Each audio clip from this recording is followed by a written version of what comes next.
Assalamualaikum warahmatullahi wabarakatuh. Sebelumnya perkenalkan, nama saya Raka Rasesa Trajari dari kelas 11F akan menjelaskan tentang sel organisme hewan.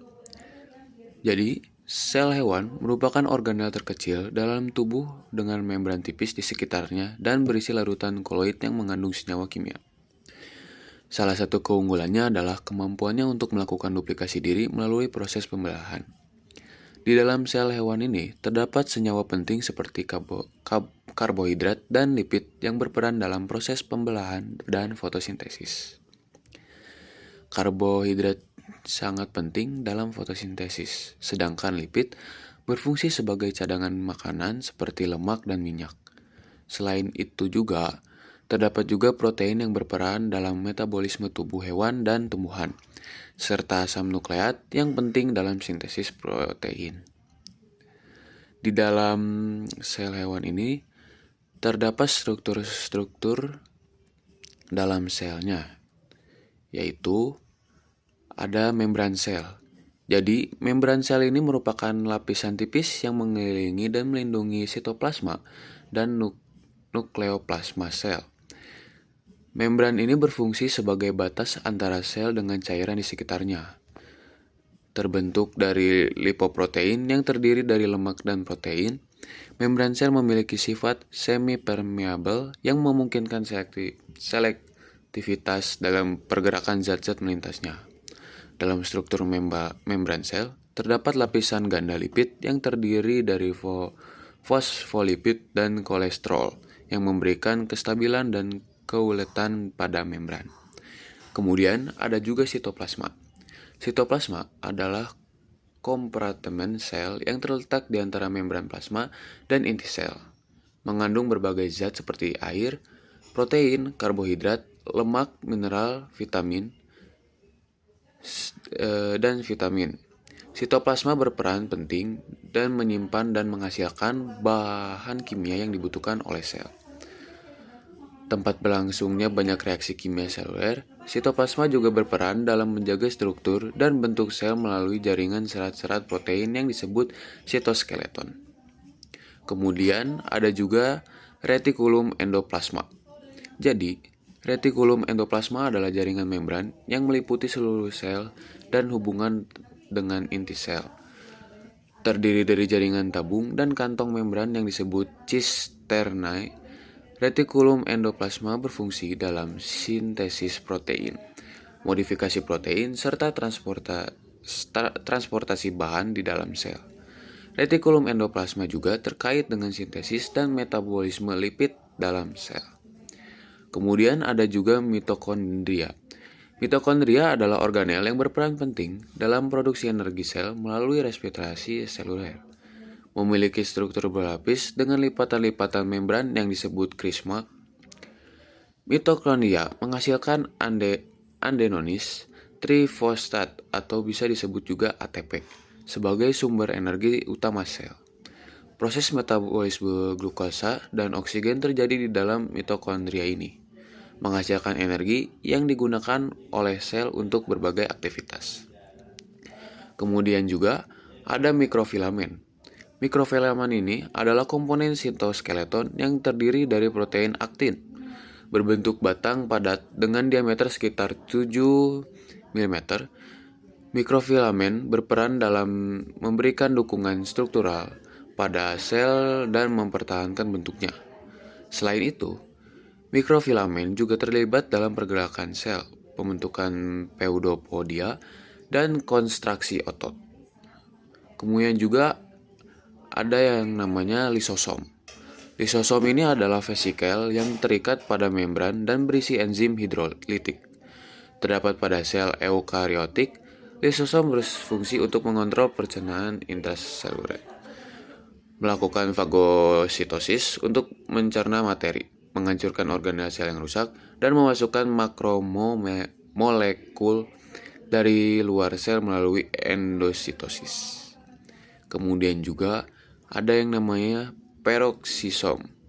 Peroksisom juga dikenal sebagai badan mikro, yaitu organel berukuran kecil yang berisi enzim katalase. Fungsinya ini untuk mengurangi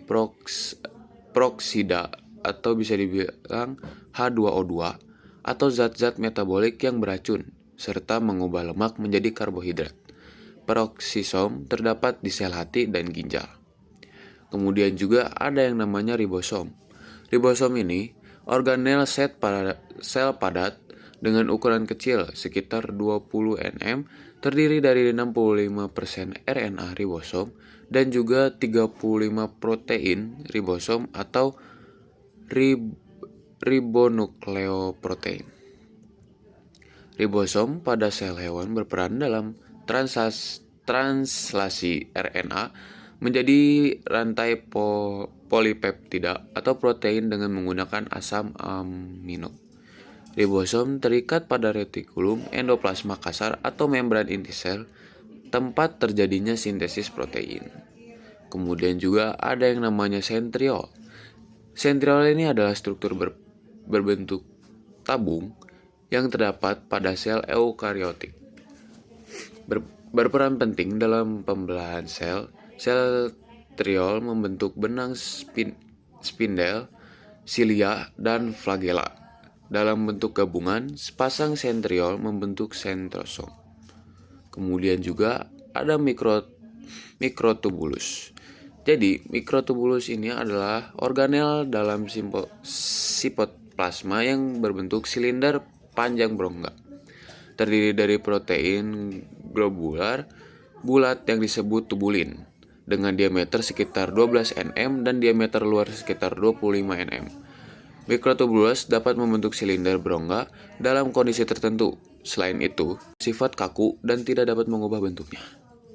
Kemudian juga ada yang namanya badan Golgi. Jadi badan Golgi atau aparus Golgi merupakan organel yang terlibat dalam proses ekskresi sel hewan. Organel ini terletak di dalam sel eukariotik seperti ginjal dan memiliki struktur berupa kantong pipih yang berukuran bervariasi dan terikat oleh membran.